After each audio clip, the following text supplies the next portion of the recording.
Good morning from Panhandle Outdoors, America's only daily outdoor TV show. Your source for fishing, hunting, and information for folks who enjoy the great outdoors. Now sit back, relax. It's Panhandle Outdoors. Good morning, folks. Welcome to Panhandle Outdoors. Glad to have you this Monday morning. Got a great week lined up. I know today's a special day, being Memorial Day. We're going to talk about that. But let's get our weather taken care of first, brought to us by Haney Technical Center at the corner of Baldwin and Highway 77. We're looking at a pretty warm day. It's going to get up to 90 degrees today, and the low is going to be down to 71. It'll be pretty warm. Now, our water temperature is right at 84 degrees. Let's take a look at our moon phase, brought to us by Mountain Dew. Take it outside with Mountain Dew. And we just had our full moon last week, so we're looking at a waning moon. You can see on the chart there, it's waning on down. We'll have a new moon the first part of next week. So keep that in mind. This is the June moon, and this is going to be some really good fishing here. The tide chart brought to us by Kent Forest Lawn. We mentioned this last week. The tides were great last week. They're going to be mediocre this week. You can still catch fish now. Don't let me scare you away from going fishing. But we're in sort of some neap tides. But we do have it's not flat neap tides, but we don't have a lot of tidal flow. So keep that in mind. The tide chart, like I say, the Kent Forest Lawn folks down there, really good about bringing us this tide chart. I do it every day because it's so important to learn your tides. And our marine forecast coming south-southeast at about 5 to 8. Let's take a break. We'll be right back.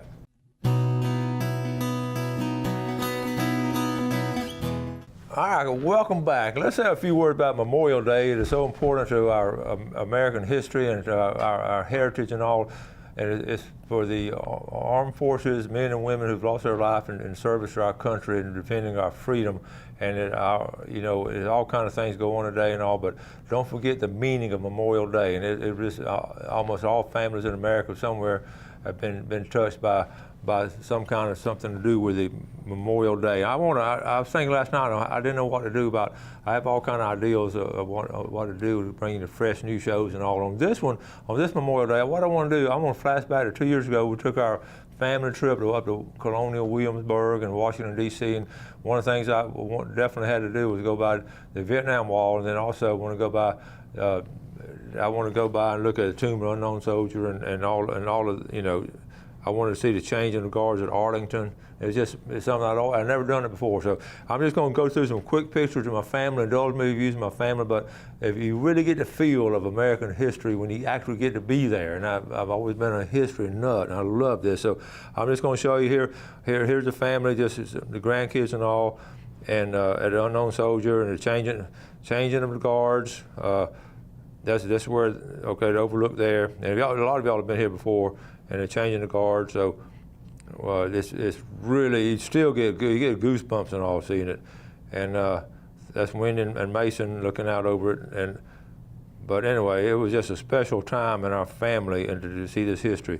And then we're walking back through the cemetery and look out, and you see, here comes a veteran that they're burying another one up there at Arlington. So it just meant so much to us to see that and all. And let me throw this in as a side note.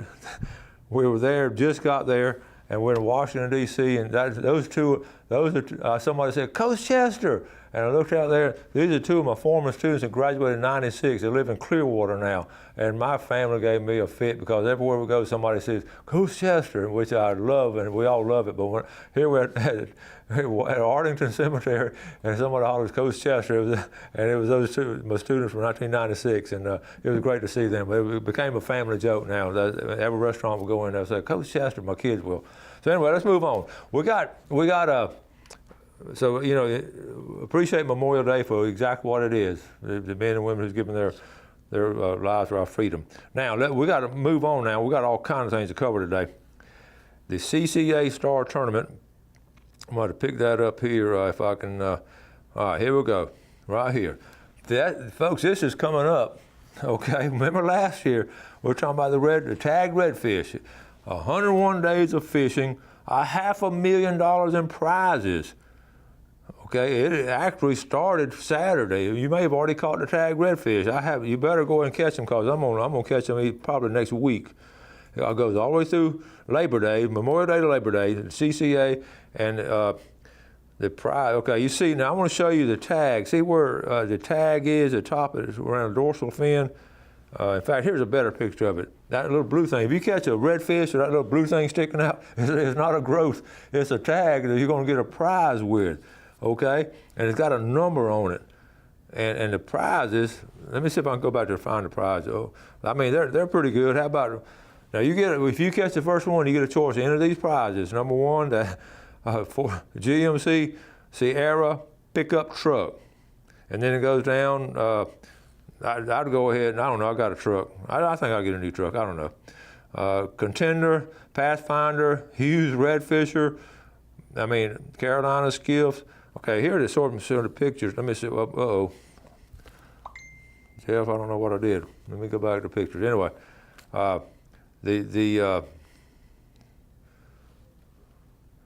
right, we got them right here.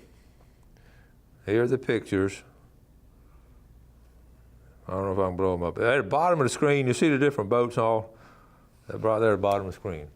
Okay, right there. Those are all the boats you can win. So it's your choice on picking those out. So anyway, but you got to register. Remember last year I won't call out any names, but I got a call. I actually got a call on a Monday afternoon, and he said, and he wanted to say, Coach, I called tag redfish.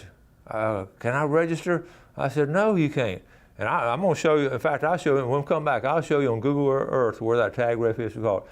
And they would have won at one of these boats. I think the truck was already taken. They would have been the second group in the state of Florida to have caught and won a prize. So their choices were enormous. I think there's only one prize already gone. So and they had not, and I knew the guy, and they had two boys with them. And if they'd been registered, they would have won this. And it was in East Bay. So what we're going to do, we're going to take a break. I'm going to come back and show you the exact spot they caught that tag redfish last year. So let's take a break. We'll be right back.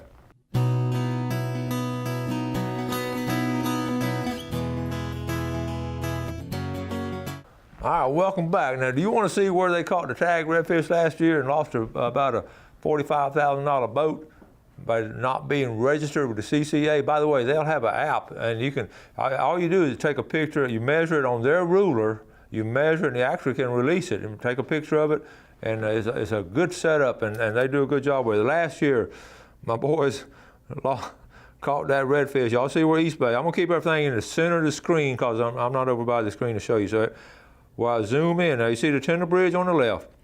Okay, they had released those redfish in East Bay. I'm thinking this year, I don't know where they're going to release them, but I think they're going to put some in East Bay, off this area right here in the center of the screen. That's where they were when they were fishing and caught that tag redfish.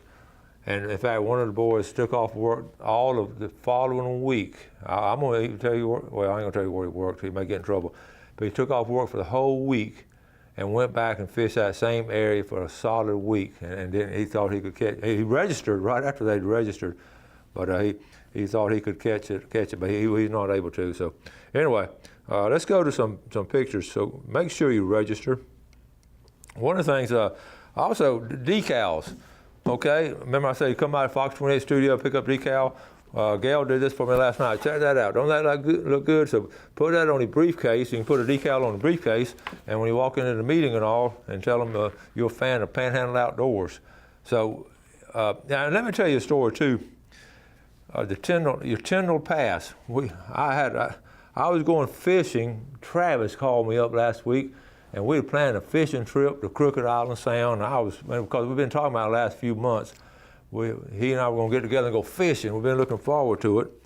And so I went by. I called Travis, and I hate doing this. I hate to count. When he texts me, he said, "You want to go fishing?" I said, "Heck yeah." That's my favorite term. Heck yeah, let's go fishing. And I was all set, and we're going to fish on a Thursday. And on Tuesday night, I started looking around. I didn't have a Tyndall Pass. So I had to pass up on that fishing trip. And I know we would have caught a bunch of fish. So we went through the process, got a Tyndall Pass. Anyway, here's my Tyndall Pass. I want to urge you to go in and get your Tyndall Pass. They got everything backwards on it, but Anyway, that's my mug shot. They can use that for anything else too. But anyway, I just want to urge you to get your attendance pass. Okay, so go ahead and don't do like me. Have to miss a fishing trip. And I'm going to go through the process. You have to go by there, and they say really you do everything online, but they say to actually go by there and fill out, and then you got to go by there and pay for it. So it's not that hard. They're just running. The people, those guys and girls who work there, just nice folks and all. So now next, I want to get back to Google Earth. The big thing on last week, I was able to last week go to a place. It was a men's cookout. It was not affiliated with any, well, it was affiliated with a construction company here in town. I've known the folks for a long time. And I ran into a fellow named Terry Deason. Terry's about 5 or 6 years younger than me. His dad was my high school football coach. He don't live here, lives up there right north of Bristol. From Liberty County, from Quincy. His dad's from Liberty County, from Quincy folks and all. And Terry and I got to talk. He's had an very interesting life. He retired from the Public Service Commission in Tallahassee. He was real high up with those folks and all. And when he retired, he had some land right next to Torreo State Park. I'm going to show you right here, Torreo State Park, right there in the center of the screen. Okay, you got that right there by the landing. There's Bristol on the bottom of the screen. So north, Torreo State Park is beautiful this time of year. So okay, I'm going to zoom in. So his land is sort of south of Torreo State Park on the Apalachicola River, between the Highway 270 and that place. He's got over 200 acres there. And what he started doing, and we talked for about 45 minutes about old times and how good football player I was and all kind of important stuff. But he was like a 6th or 7th grader, but when I was playing. But we still have fond memories. His dad was an awesome football coach. Anyway, get back on subject.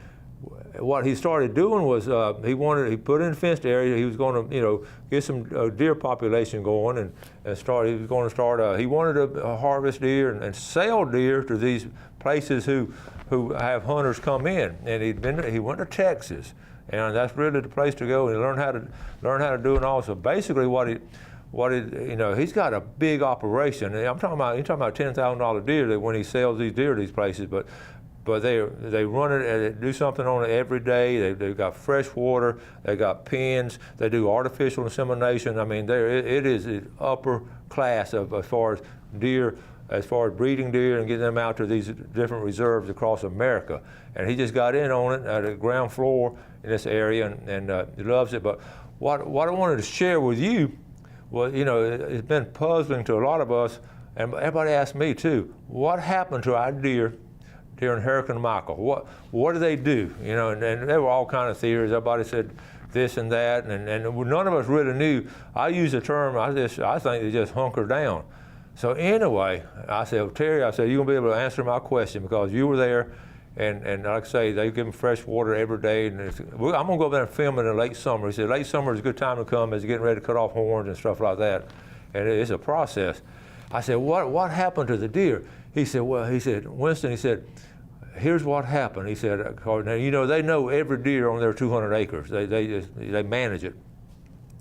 He said when the storm came through, and by the way, they were close to the eye. From his property, which is up on a bluff, he can almost look over and see Alpha, okay? And you know how bad they were hit. So what happens is when the storm came through, he said they lost 7 young deer.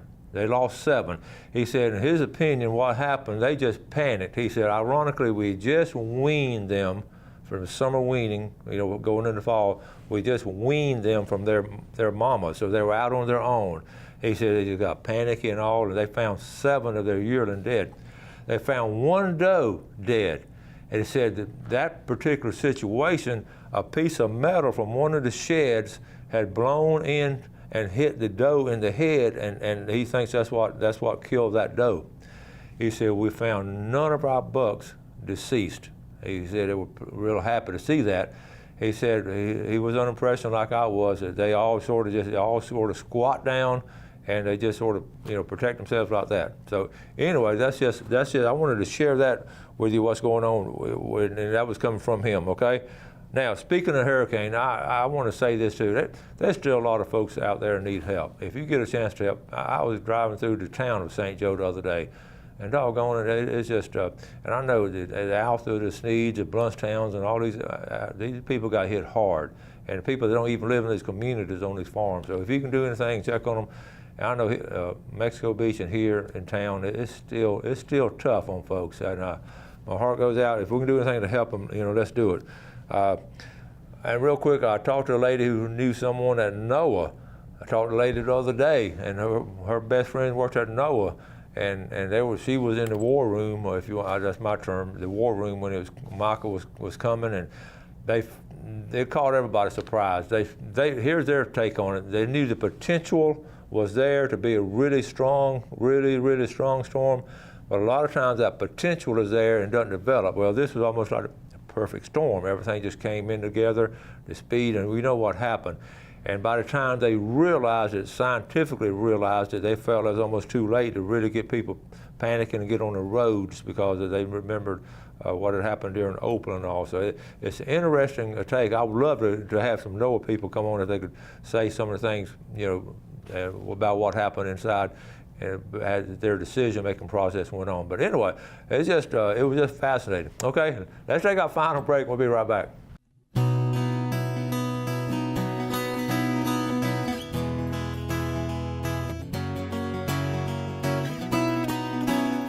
All right, welcome back. Glad you're with us on this Monday and Memorial Day. Have a great day. Enjoy, relax, and spend some time with your family. Let's look at our fishing game times today, brought to us by Blue Water Outriggers. Jump on it right now. 7:36 to 9:36, and tonight at 7:57 to 9:57. And let me mention this too. I got a call from Jim Austin the other day. Want to know where Scott Lindsay and I caught those brim on that public place. That's the Carter track. The Carter track up there of Highway 77 is public. FWC owns it and runs it, so it's a good place to go. Okay, the Carter track. It's the old Morris Pasture area. I want to give a shout out to the Reggie and Grant Conyers. They're from Bristol and Liberty County. I'd mentioned them before.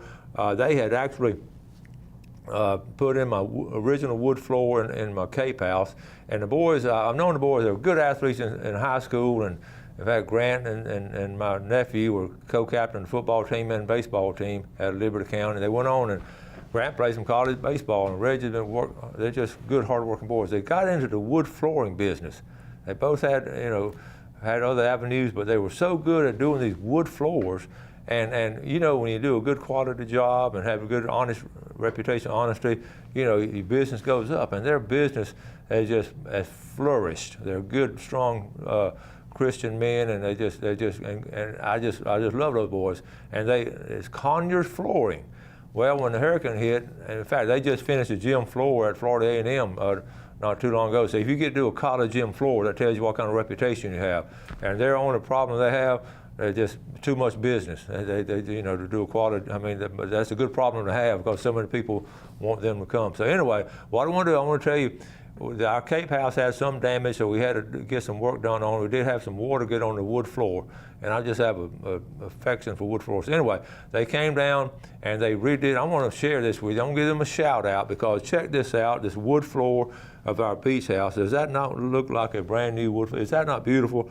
And they just came in and put they didn't put a new floor in now. They just refinished it, replaced it a little bit and refinished it. And I'm just so proud. So that's Conyers Wood Flooring. That's a free ad for those boys because they deserve it, okay? Now let's go from there to, I mentioned this before, the doggone yellow flies. It's fascinating. I want to show you, I don't know if I have the picture. The other day I was getting ready to go fishing on that trip to Howard Creek. I had my boat in the garage. I think I told you. I stood in one spot on that night, on that Wednesday night, getting my boat ready in the garage with the garage door open. And it was about 7:30, and I ended up killing 18 yellow flies. 18, I got bit twice, so I won 18-2. And then the other day when we come in from fishing trip, I'd washed off all of our fishing stuff, and we had our fish in this little small cooler, so I'd washed it out, and I set the cooler outside the back door and all. And I had soap in it, and I let it soak overnight. So I had soap in the cooler, and then on the lid, I just got a handful of stuff and just put some water in here, some soapy water in here. I got up the next morning. We really went out there about lunchtime, and I don't know if I can pull it up. Anyway, this it had been the next afternoon because it had dried up. And what had happened, it had dried up, and I don't think I have the picture, but anyway, there were dead yellow flies in here. There were 18, I'm sorry, I killed 18. There were 27 yellow flies in here. I got a picture somewhere. I took a picture, 27 yellow flies in here. And what killed them, I don't know if it was soapy water, but they were attracted to dark stuff. And so what happened during the day, early morning, they get in here. But so we may have an invention coming along on how you put a little bit of soapy water in a dish and all, and then you let it dry out. And I guess that soapy water, it was Dawn, D-A-W-N, Dawn. And so anyway, we'll talk to you later. Okay, call you back later. Okay, so anyway, be aware of that, the yellow flies. And I came up with this theory too about why the yellow flies are so bad this year. And right next door, and it's happened to everybody now, all the trees have blown down. So you have a canopy, like my lot next door, instead of being trees and open up underneath, everything down. So you have a canopy now, and it's a perfect habitat for the yellow flies. You stop and think about it. It's a perfect habitat for the yellow flies. So anyway, I think they're just hanging out in there, and they're coming out in force in that area. And so all around, normally up in the swamps and the woods and rivers where it's thick and all, that's where you get the yellow flies. And now everybody's getting them in the yard, and you just stop and think about that. So anyway, had a real quick shout out. I want to talk about this more. South Walton High School got a call from their baseball coach, Nick Borthwick. They're putting in outdoor education at South Walton High School next year. Is that not awesome? And we're going to get with him, help him get started. He's just gung-ho about it. And that's really South Walton High School taking outdoor ed next year. And all of us need to support him. You folks over in that community, y'all give him a shout out and ask him what you can do to help him, help these kids learn a lot about the outdoors. So I'm excited about that. Also, I don't have time to get into it. Flounder season in Alabama is closed for November. We're going to talk about it happening here. Also got some important messages. I just have to go over them tomorrow. So anyway, got to wrap it up. I want to always thank y'all so much for watching Panhandle Outdoors. We appreciate the viewership. Have a great day. Enjoy the outdoors, and God bless. Thanks for watching America's only daily outdoor TV show, Panhandle Outdoors with Winston Chester, featuring hunting, fishing, and other activities and information to help you enjoy the great outdoors. Join us next time for Panhandle Outdoors.